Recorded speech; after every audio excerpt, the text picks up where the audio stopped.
Thanks, Pete. Um, hey. I think it was yesterday when Molly was like, I've been thinking about my opening line, and I was like, oh God, we have to have one of those. So my opening line is just good morning. Um, did it. I also asked people to just stand up here. They don't have a role. It's just to hold my hand because I'm nervous.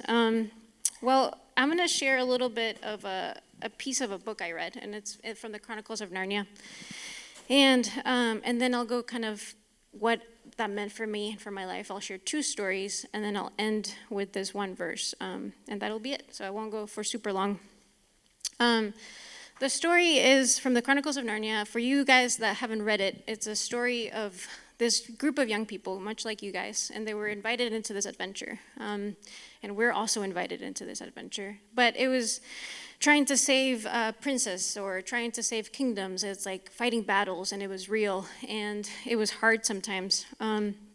But it was also the story about each of them kind of encountering Aslan, who was this really powerful lion. He was really, really big. Imagine a huge lion that has these huge paws, and he's super powerful.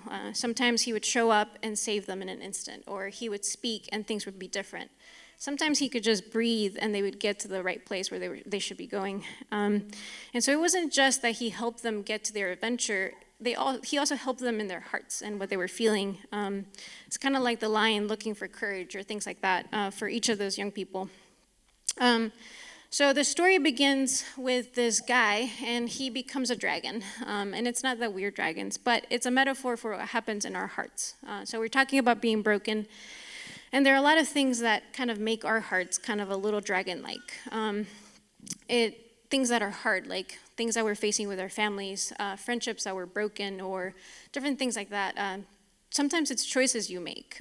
Sometimes it's people that hurt you. Sometimes it's circumstances. So this guy becomes a dragon, and at some point he's desperate because he feels so much pain, and he's like, I need something to change. I want to be a person again. Like, how do I do that?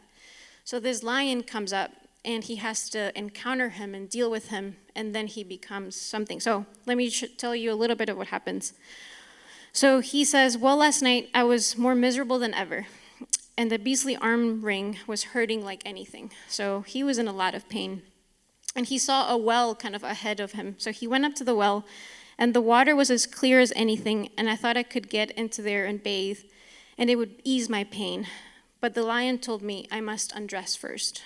So I was going to say, how could I undress myself if I'm not wearing any clothes? And suddenly, I thought, the dragon skin, the snaky sort of things, and snakes can cast off skin. So snakes can cast off skin, so I can cast off this like dragon skin. Of course, I thought that's what the lion means. So I started scratching myself, and scales started coming off. But then I scratched a little deeper, and instead of scales coming off here and there, the whole skin started to fall off and kind of peeling off beautifully. And in a minute or two, I just stepped out of it. I could see it lying there beside me, looking rather nasty. It was the lovely feeling. So I started to go down into the well to bathe. But just as I was going to put my feet into the water, I looked down and I saw that they were all hard and rough and wrinkled, scaly, just as they were before. So he was trying to change his life, but he couldn't. It grew just back. So he said, I started scratching again, and it grew back. And so then I tried a third time, and it grew back. So then the lion said, but I don't know if he spoke. He said, let me undress you. I was afraid of his claws, I can tell you, but I was pretty near desperate now. So I just laid flat down on my back and let him do it. The first tear he made was so deep, I thought it had gone right into my heart. And then he began pulling the skin off. It hurt worse than anything I've ever felt. The only thing that made me bear it was the pleasure of feeling that stuff come off. And then he said he peeled it right off, and there it was lying on the grass, thicker and darker, and worse looking than it had ever looked before. And then he caught me and held me, and then he took me into the water, and it hurt, it smarted for only a moment, and then it became perfectly delicious, and as soon as I started swimming and splashing, I found the pain had gone from my arm, and then I saw why. I turned into a boy again. So the whole thing is just a metaphor, and for my life, it looked differently. So I was illegal at some point, and I was right out of high school, and I was going into college, and people were like, what are you going to do? So I got kicked out of the country, and I came back. It was like this crazy, miraculous story that I can tell you later. But what I want to focus on is when I went into college. So that was the point where I could make decisions for myself, and I could choose what I was going to believe. I grew up going to church, but then as I went into college, I had so much freedom, and I started choosing things that were hurtful to me. I went into the University of Georgia, which is a cool university here in Georgia, and I went there because I was following someone. I wanted to be with them, and that was not the greatest thing. And in a school full of like 40,000 people, I felt alone. And so I was like, how do I make myself stop feeling alone? So I have to just keep taking all these things to make that feeling go away. But it wasn't going away. It was getting worse and worse and worse. I was in an honors program, and so I was like doing really well. But because I was hurting so badly, I started failing classes. And so then I was like, I don't think I'm going to make it in this university. And then that friend was moving to another university downtown. So I was like, you know what? I think I'm just going to go with them. And it didn't make sense for me to go. It's honestly better for me to stay. But I was like, if I change my major, my parents will never notice, and it'll be great. So I went there. And so I transferred in August, and right around April, something really horrible happened at one of the parties I was in, and it was really hurting. And then I started dying. And you think that when you're dying, you can hide it. You know, I was like, I think I can hide it from my family. I think it'll be fine. But you're basically kind of like a zombie walking. That's what I looked like. My eyes were glazy, and my life looked very, very differently. And so at some point I said to my mom and my parents, I was like, I want nothing to do with you, and I want nothing to do with the God that you have taught me all of my life. Because it was too hard to be around people that had known me before, or people that would say, hey, you need to make some choices and change what's happening. So I decided to just move to Kansas City, and I was going to get married and go away. But 2 months before, I met Nina. And the way that she loved me and the way that she cared for me was helpful to me. And she was so different than I was. She was open and would share stuff, and I'd be like, why are you talking about who you're dating to your dad? Like, why does he need to know that? Super weird. So she started involving me and their family, and I decided not to speak to them. So I would go to Jamie and Kathy's house, and they would say, hey, Jen, how are you? And I'm like, okay. And then I'd go hide in her room. But then it felt like I was around people that could breathe for the first time. Like I felt like so nauseous for the last 4 years. I couldn't eat, and I felt anxious all of the time. But just being in their house, it felt like a fire was being put out in my heart. I couldn't still talk to them, but I loved being there. And so then my heart was changing.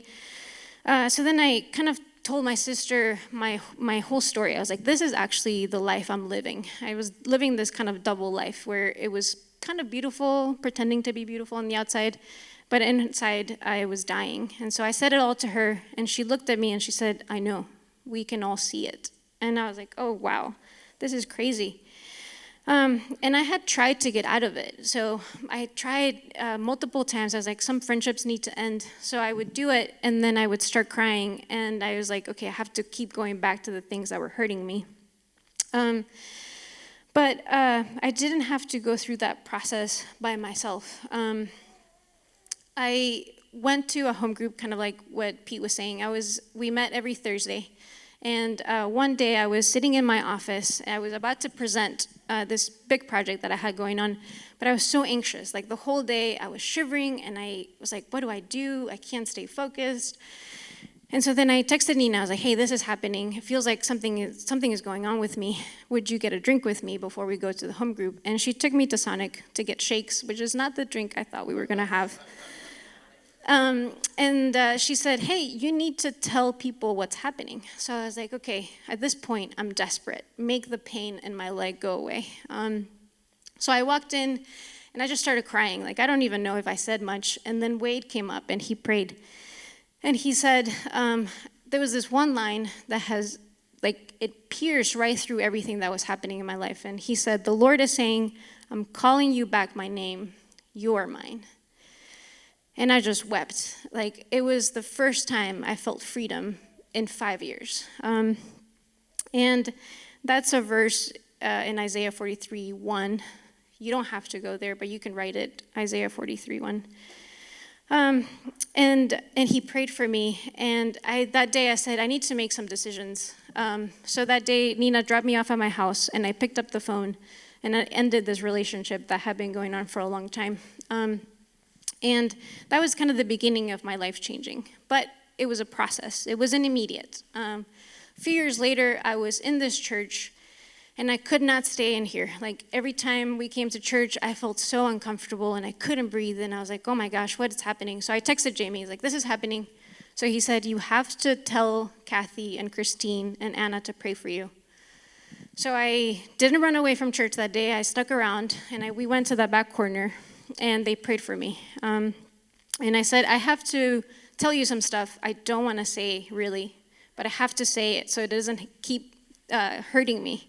So I said it, and then Anna was like, I think it's like you have these tentacles around your heart that are gross, and they're finally letting go. And again, that was a huge process. It started for like 4 months later after that. So just to point out a couple of things from the stories.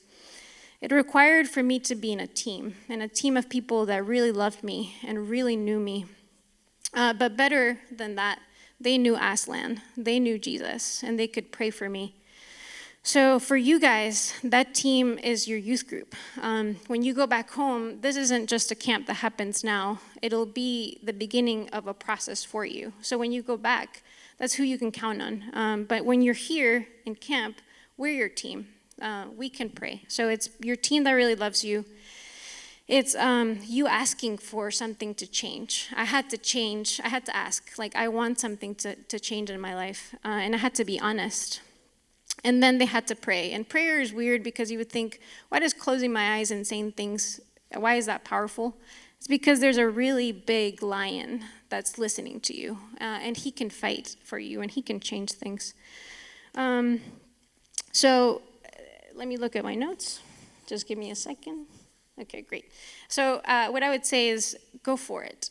This week, lean on the team, ask for prayer, be really honest, and he'll change things. And so then the last thing I wanted to say as I'm closing is this one kind of verses, and you don't have to turn, but I'm just going to tell you what they are. So it's 1 Kings 19:11 through 13. This is about a guy, his name is Elijah, and he was running away from people that were literally trying to kill him. And so he's in really big trouble, and he says to the Lord, I've had enough, Lord, take my life. So he's at the end of himself. He is done with feeling that way. And so then the Lord leads him to this trip. It's like a 40-day trip.